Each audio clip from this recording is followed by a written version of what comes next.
If there was a hidden block that was holding your business back from growth, would you want to know about it?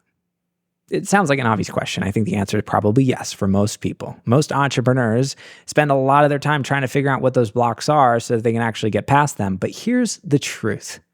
After mentoring hundreds of entrepreneurs, every niche imaginable, what I've found is that there is one hidden block that so many entrepreneurs are not aware of that is sabotaging their business growth, that's holding them back from being able to increase their income and impact and be able to make more money and sign more clients. And it's one of the biggest things that's held me back over my 18 plus year journey of building online businesses.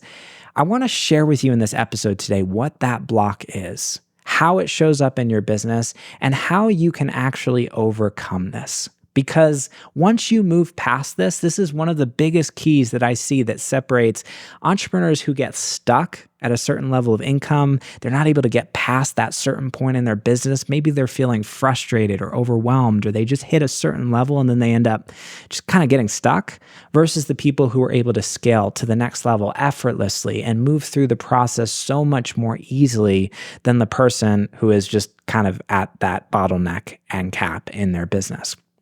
So that is what we're going to talk about today. I'm super excited about this. Now, in order to introduce you to this hidden block that I think holds so many entrepreneurs back, I want to share with you a story about my own life.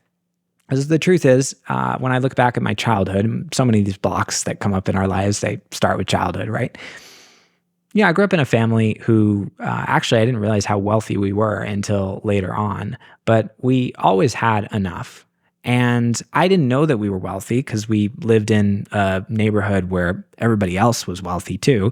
And we were actually more of like the modest side of the wealthy neighborhood. So it was like, wherever you are, relative to everybody else determines how you think about yourself. So in my mind, it was like, well, our neighbors are the ones who are wealthy and we weren't. But it took me a long time to realize, and later on I realized actually we were pretty well off. We did really well. My dad was a banker. He, was an executive at a bank, and he was very successful. And the reason I didn't really know this was because the mindset and the prevailing energy in our household was one of scarcity all of the time. There was always this sense that we didn't have enough, or that we needed to be conservative and tighten our belt and hang on to things. My dad was always talking about, you need to, save money and we need to cut expenses. And so my idea of our house growing up was this sense that there wasn't enough. And it took me a long time to realize actually that objectively, we were better off than the vast majority of people who grew up in this country. And I'm incredibly grateful for that. But the truth is, I've carried that sentiment, that energy of scarcity into my adult life. And it's absolutely been one of the biggest things that impacted my own entrepreneurial growth.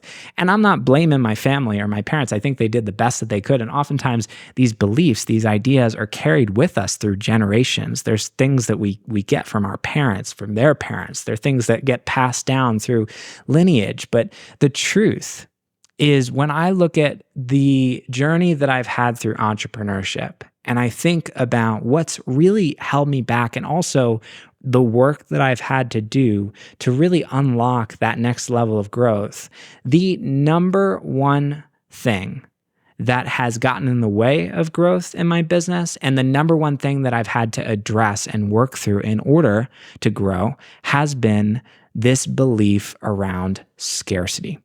And that is what we're going to talk about today, because the truth is, this is the big idea from this episode. Scarcity thinking is one of the biggest, if not the biggest thing, holding most of the entrepreneurs that I meet back from business growth.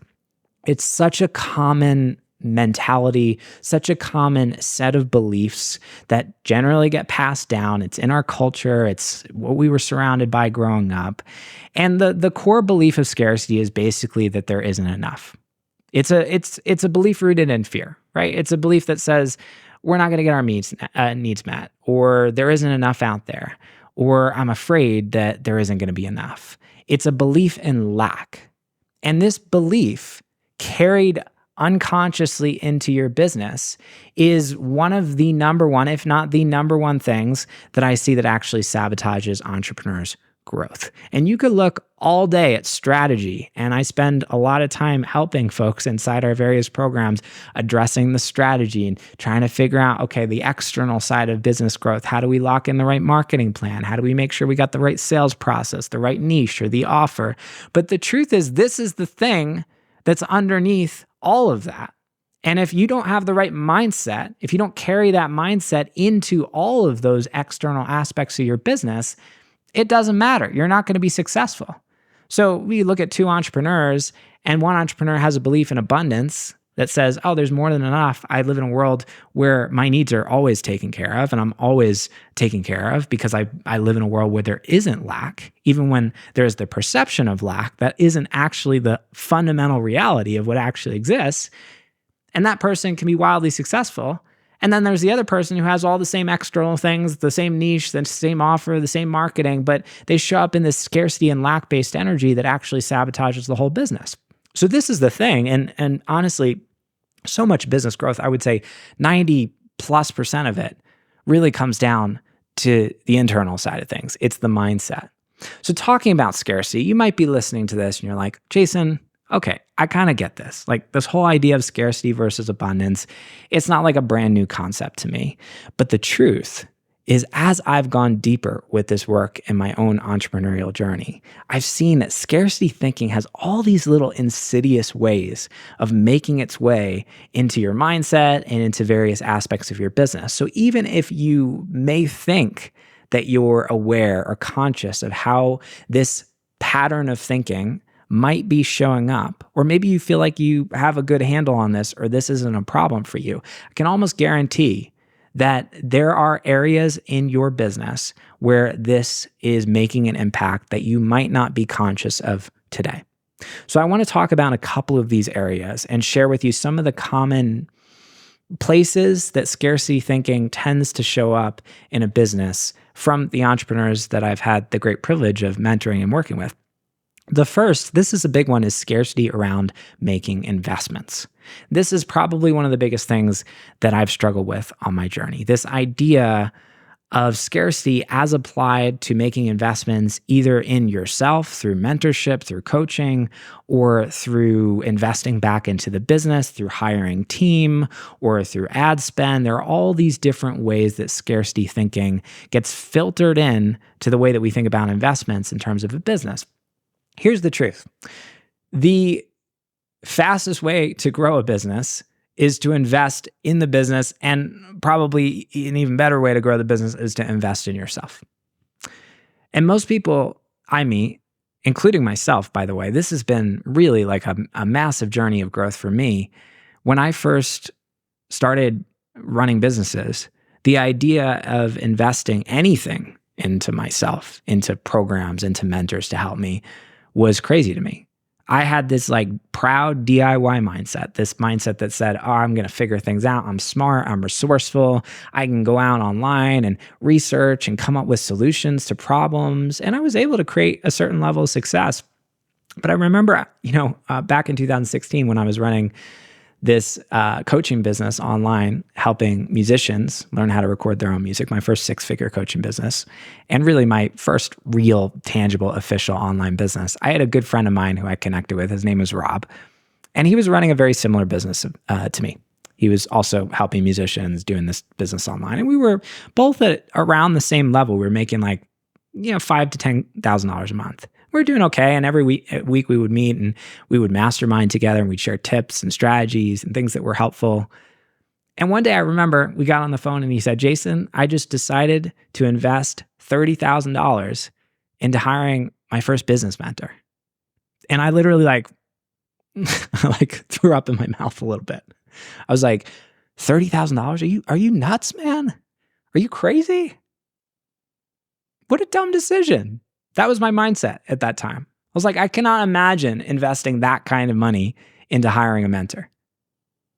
Now, at that period of time, like my prevailing mindset was I valued my time much less than my money. And I had this belief that in order to build wealth, the best way to do it was to hold on, to save, to hoard, to basically cut my expenses in my life and my business as much as possible so that I could save as much as possible and quote unquote invest it into the stock market, into, my Roth IRA or into these external places that I didn't have control over. And then that was my plan to build wealth. And that's generally the way most people are taught to build wealth. The best thing to do is just to take all your money and to put it into a stock market, index fund, or to put it into bonds, or to put it into some place where you can basically funnel that money into investments that you buy and hold. And that is how you build wealth. Here's the problem with that. That works for most people. But when you're an entrepreneur, the rules change. And first of all, your business, investing in your business is hands down. Like if I have a choice between investing in my business and investing in the stock market, I'm going to choose to invest money into my business because investing in my business is going to generate much, much higher returns. Plus, I have control over that. I have control over that business. So I'd much rather invest in something that I can control versus something that I got to hand somebody else my money and expect that some, random person on Wall Street is going to do a better job than I can in my own business. And by extension, investing in myself, like if I have a choice between making 10% a year in the stock market versus investing that money into developing my skills, my own capacity to be more productive, to create more value, if you look at the lifetime ROI of that investment compared to investing in something external like the stock market, it's not even comparable. It's like a completely different level. Yet most people don't think about investing this way. And I certainly didn't. And I still struggle with this too. This is not something like I can share this with you intellectually. It's still something I have to practice every single day. I still think one of my biggest challenges is I'm too conservative. I still got, way too much money, I think, invested in the stock market and not enough really pouring back into the business. All this being said, I was at this place where my friend just made this massive investment in himself. And I saw that as a mistake. Yet, over the next few years, I watched as he continued to make those investments again and again and again in himself, while I hung on to pennies and tried to save as much as I could. Now, over the course of several years, he went from making $5,000 to $10,000 a month to running a business that was doing $3 million a year in sales, making $200,000, $300,000 a month. I actually ended up working for him for a bit, leading his sales team before I became a business coach.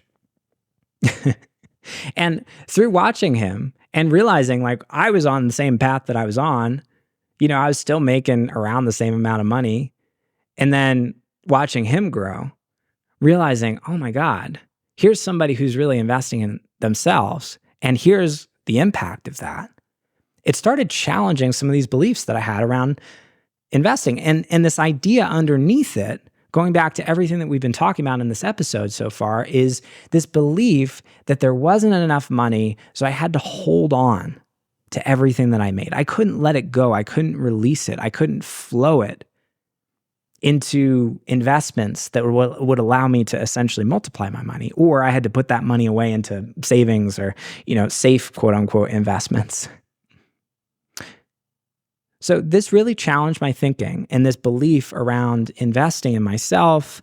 And over time, I started to integrate more of the mindset that I watched my close friend integrate into his business. And things really started changing for me as a result, because I realized as I started hiring mentors, and since then I've invested at least $200,000 into coaches and mentors and people to help me grow, what I've realized is that there are so many people out there that understand so much more than I do and have like the cheat codes because they've figured things out. And if I can just pay to get access to those that information, that knowledge, those resources, I can move forward so much faster, and I can leverage my money to essentially help me do that. But in order to do this, I had to let go of this belief in scarcity, because the scarcity belief says if I spend money, if I invest money back into my business, that money is gone.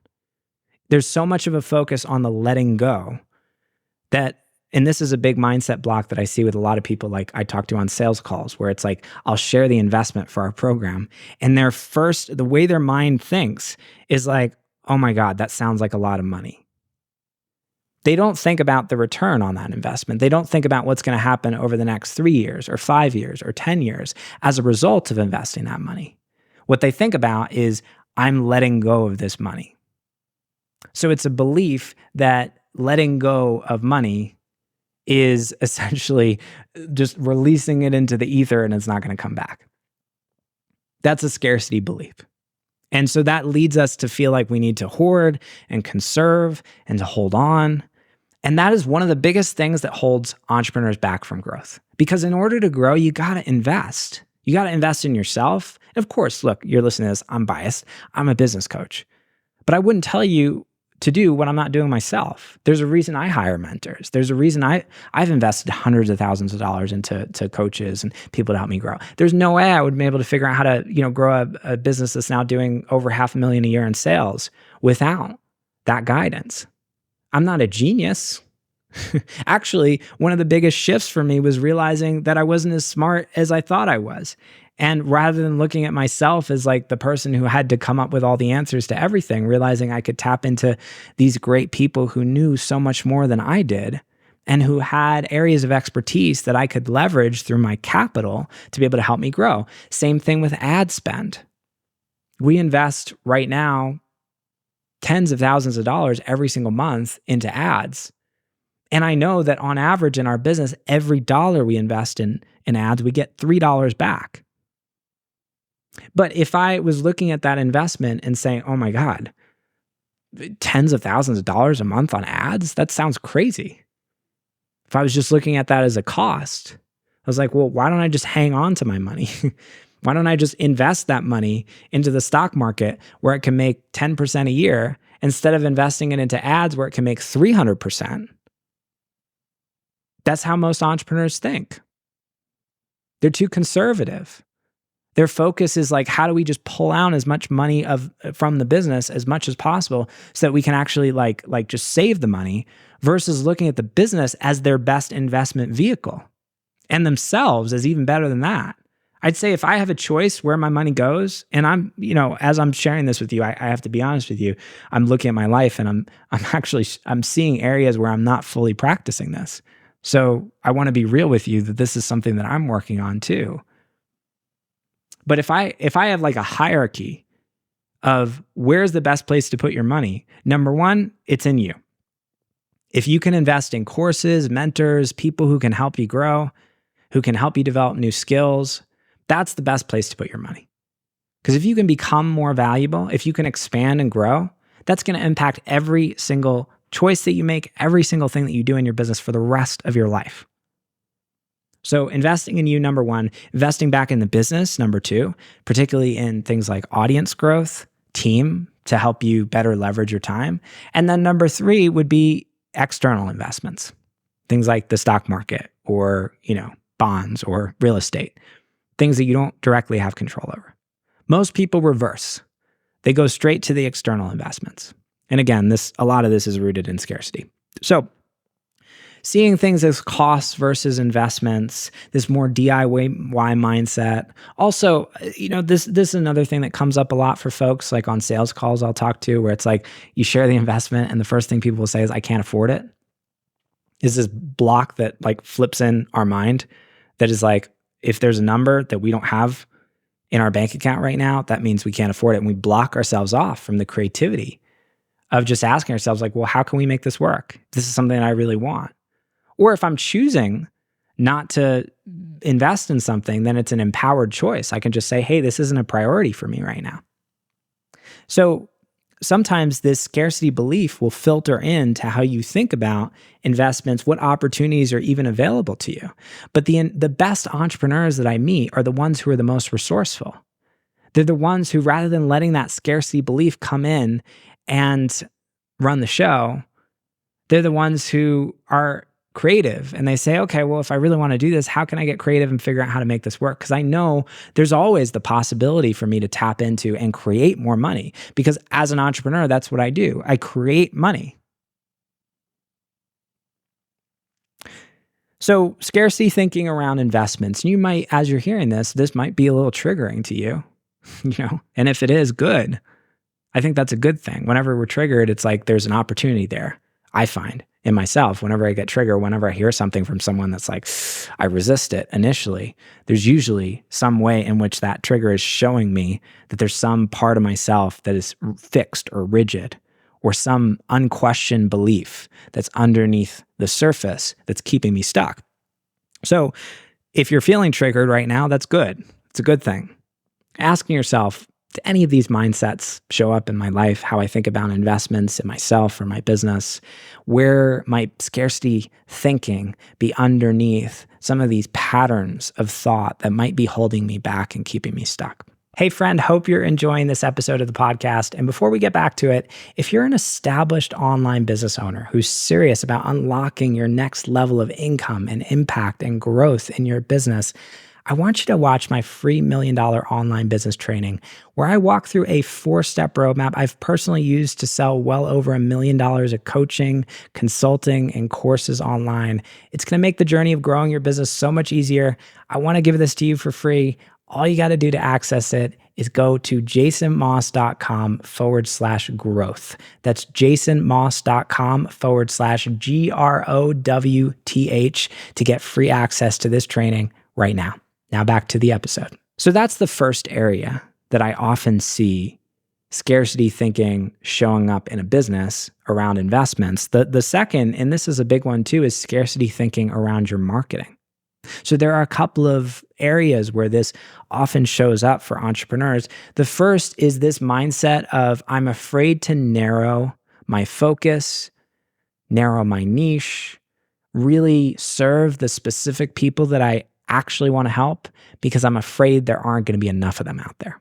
So I often see entrepreneurs who are trying to speak to a much wider market than they really should be. And oftentimes what's underneath it is this fear that if you narrow, there aren't going to be enough clients for you. This is something that we've struggled with, honestly, relatively recently. For years, I was serving primarily brand new coaches and also serving more established entrepreneurs as well. And after a few years, it became clear to me that I didn't want to work with brand new people who hadn't started their business yet anymore. It just wasn't feeling aligned for me. But I held on to that niche for months after feeling that intuitively, because I was afraid of letting go of what at that point was like 70, 80% of our business. And I had this story that I wasn't going to be able to build a successful business serving exclusively established online business owners, which is silly when you think about it, because there's literally we live in a world with 8 billion people. And how many people do you actually need to run a successful business? I can make 7 figures with maybe 100 people a year. You really don't need that many clients in order to be super successful.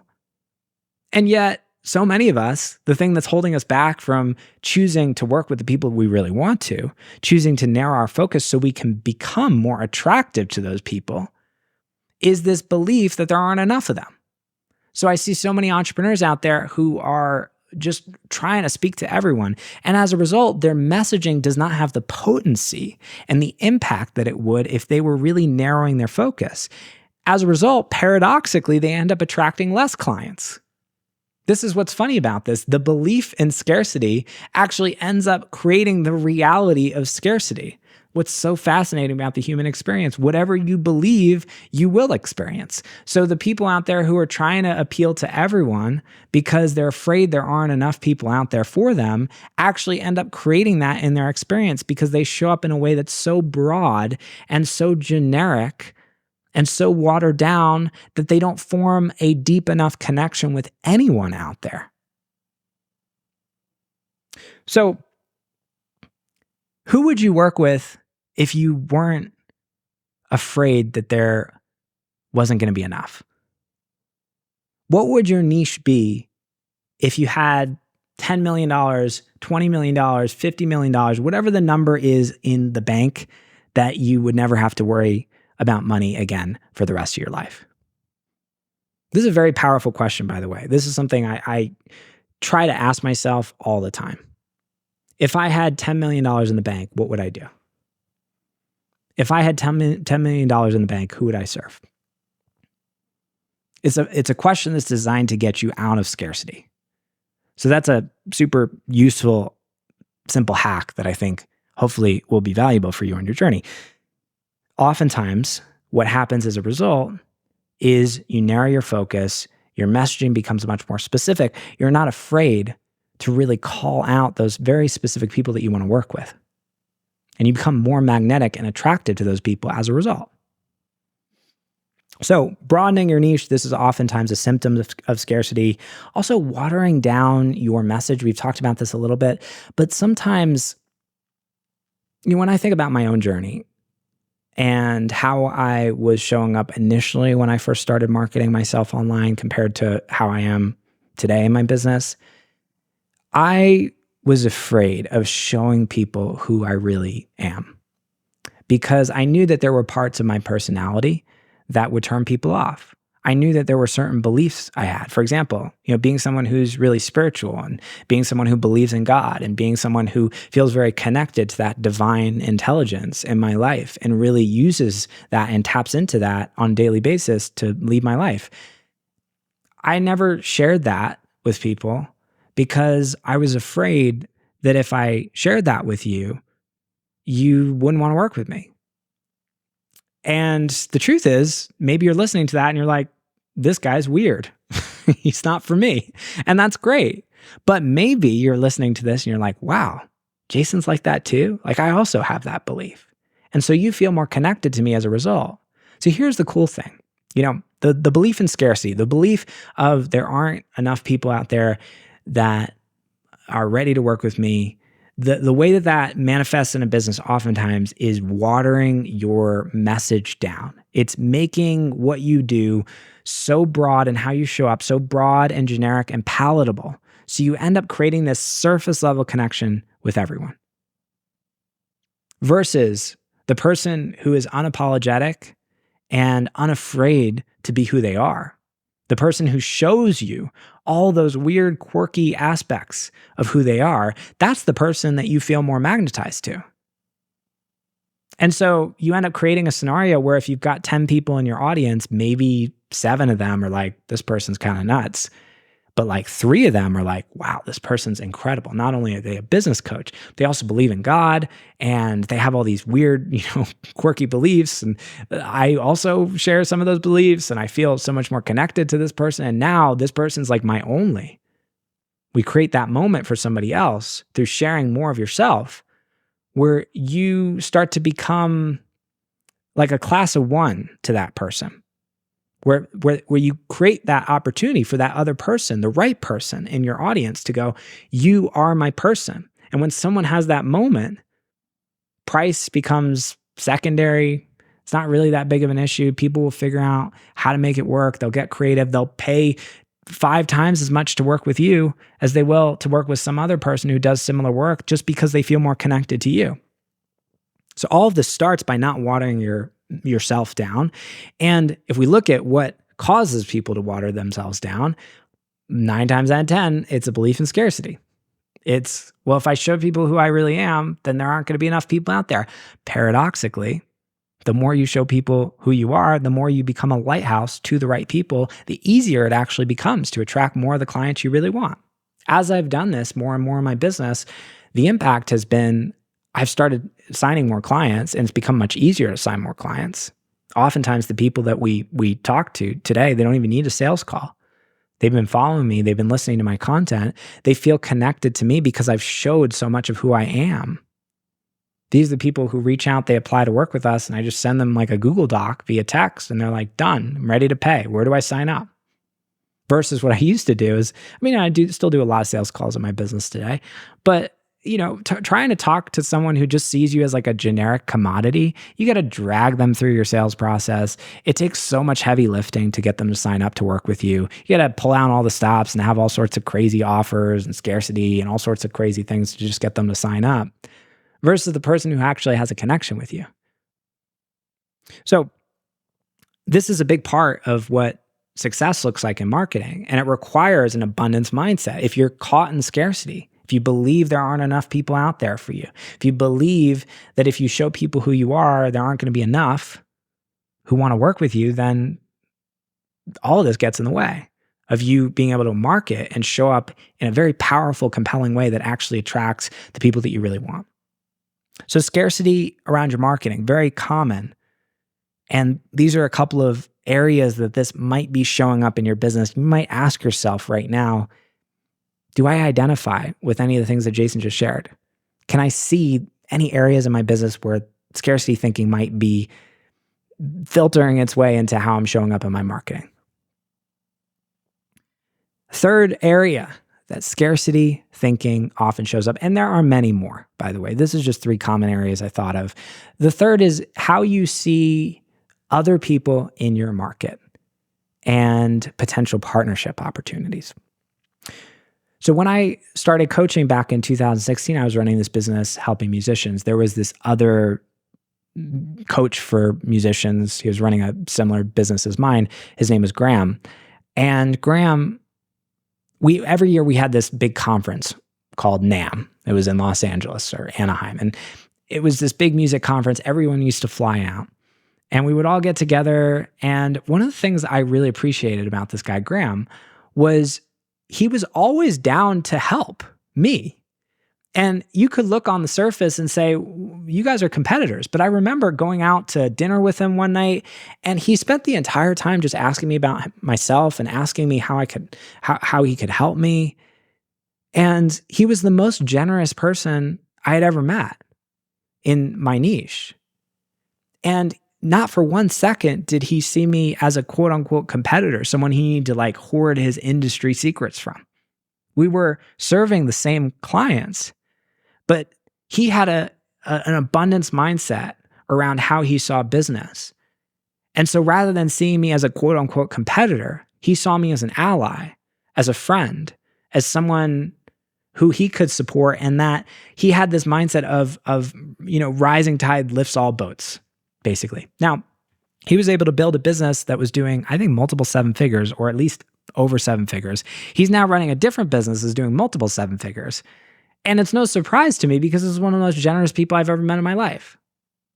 So oftentimes in business, one of the biggest things that trips people up, and I've also struggled with this, sometimes we have clients that I work with who are basically, doing very similar work as me. And I notice this tendency to not want to tell them all the things that I know because I'm afraid, if I let go of all the secrets, then they're just going to copy me. And I have to fight against that in myself. I see that coming up in myself, that belief of like, I need to hold on, I need to hoard, I need to defend or protect what's mine. But the most successful entrepreneurs don't think about their quote unquote competitors this way. They think about their quote unquote competitors as allies, as partners. And some of the most successful JV, joint venture partnerships I've ever done have been with people who are quote unquote competitors of mine. Like early on in my business journey, I did a summit with a friend of mine and several other people who were also doing very similar work as me. And we all pooled our audiences together and created this experience where all these people could show up and learn from all of us.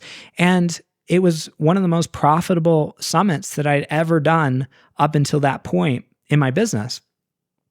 And this was basically with quote unquote competitors. Now, I could have looked at that and said, well, I don't want to be a part of that because other people are, going to steal my audience, or somehow sending my people to them is going to be detrimental to my business. Again, there's this limited pool mindset versus seeing your market and seeing your niche as abundant, knowing that there's more than enough out there for every single person.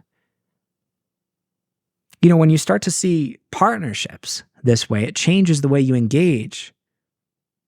It creates so many opportunities for ways that you can come together. You can build relationships with other people who are doing similar work in your niche.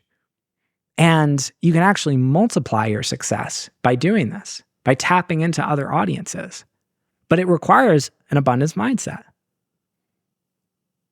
So these are a couple of areas where you might notice scarcity in your business, around the way you think about investments, around the way you think about marketing, showing up, your niche, your message, as well as how you see partnerships. And as you notice these things, I want to be clear, this is not about judgment, because I struggle with all these things. Scarcity is so human. And we look at what's underneath scarcity, it's really just fear. It's fear that we're not going to be taken care of, that we're not going to be safe. And so that there's nothing wrong there. This is just a part of the human experience. There's no judgment about this. I struggle with this too. But there are a couple of tools that I've discovered over the years as I've become more skilled at working with my own scarcity-based limiting beliefs that I want to share with you today. The first is, I think, one that is just foundational for pretty much everything when it comes to mindset work and business, which is mindfulness. You can't solve a problem that you're not aware of. And so much of overcoming these limiting beliefs around scarcity in your business, 80% of it is just noticing that they're there. There's so many times in my business where I just was unconscious, where I was operating from a place of reactivity because I wasn't aware of what was going on in myself. And as I've started becoming more self-aware and also noticing some of these patterns that keep me stuck in my business, I've been able to develop more awareness around some of these things as they show up. And rather than letting them run my day-to-day decision-making, I can see, oh yeah, there's a scarcity trigger. I'm feeling like I'm afraid in this moment. I'm feeling afraid there isn't going to be enough. I have a story that I'm telling myself in this moment that there aren't going to be enough people who are going to work for me. And that's why I feel this desire to want to broaden my niche. So as I notice those things, as I see those things come up in my experience, it's almost like an alarm bell goes off in my mind. And rather than moving forward with the decision that's rooted in scarcity, I can say, oh, I'm noticing there's scarcity here. I'm not going to make this decision right now. But it starts with awareness. And this is where mindfulness, I think, is very helpful. I meditate almost every morning, just sitting down and meditating for 30 minutes in the morning gives you more awareness, I find, as I move through my day, so I can notice those thoughts and those patterns that are popping up rather than being run unconsciously by them. So that's number one, just awareness. I find from there, parts work is incredibly useful and valuable for working with scarcity in your experience. What we're really talking about with scarcity is we're talking about fear. What's underneath scarcity is always fear. It's, I'm not going to be taken care of. My needs are not going to be met. So you have to know that when there is a voice of scarcity, where there is a thought of scarcity in your experience, what's underneath it is a part of you that's just feeling afraid.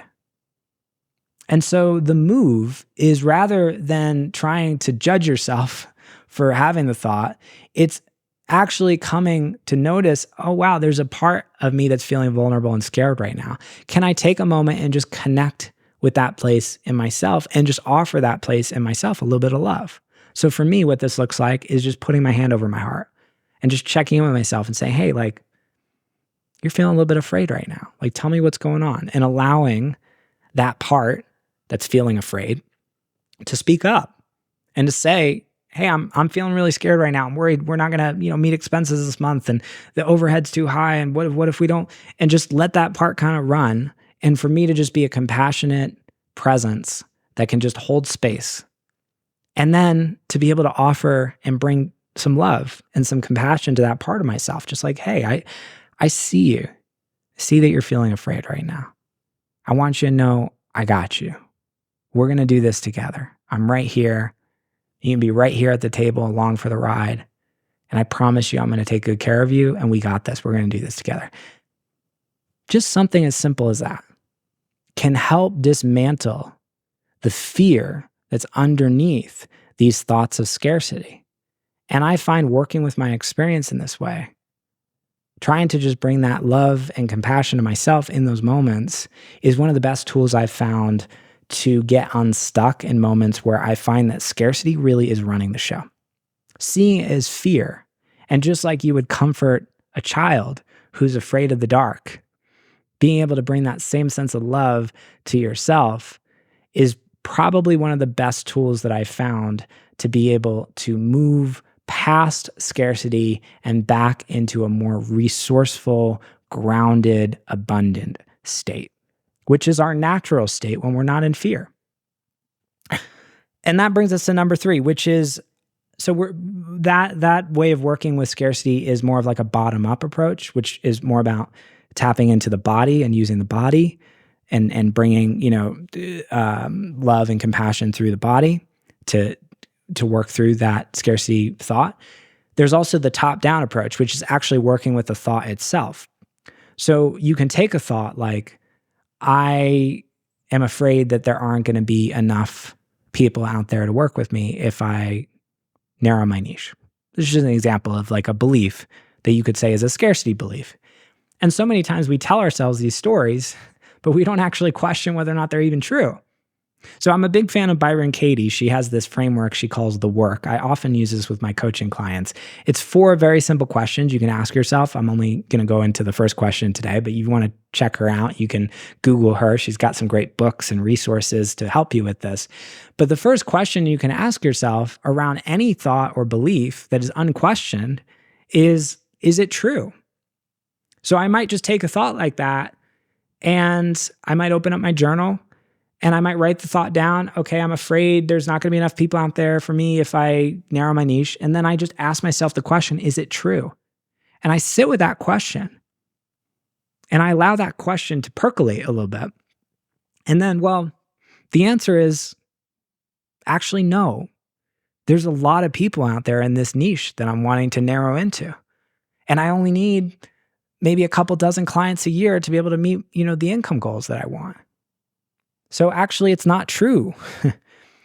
And so you can take this more cognitive, intellectual approach to dismantling these limiting beliefs and scarcity-based stories you're telling yourself as well. It doesn't just have to be from the bottom up, although I find it's effective to take both approaches. You can go top down, you can go bottom up. Both can be effective ways of working with scarcity-based thinking. And these are incredibly powerful tools that as you integrate them into your life, into your business, you can work with scarcity more skillfully. It's not that the scarcity thinking goes away. My experience is it's always going to be there. It's just part of the human experience. But as you get more skilled, as you develop more tools and strategies for working with those thoughts, rather than being derailed by them, and letting them start to drive your decision making, which is one of the quickest ways to end up in a rut in your business, is you make a bunch of decisions based on scarcity and fear. Then you end up looking up 2 months later and you're like, wow, where am I? This is not where I wanted to be. And the root of it was you let all that scarcity thinking drive your decisions. Instead, you get to that point where you can notice the scarcity when it comes up and work with yourself using some of these tools that we talked about, and move through that scarcity so that it doesn't start to drive your decisions. That is how you get to a place where scarcity does not run your business. And as a result, going back to the whole point of this episode, you can start unlocking your next level of growth and income and impact because you no longer have that scarcity thinking as a bottleneck that's standing in your way. So before we wrap up today, I want to leave you with a reflection question. Ask yourself, where is scarcity thinking showing up in my life and business today? Think about that. Powerful question to ask yourself. I hope you enjoyed this episode today. We got a ton of good stuff coming next, and I will see you in the next episode.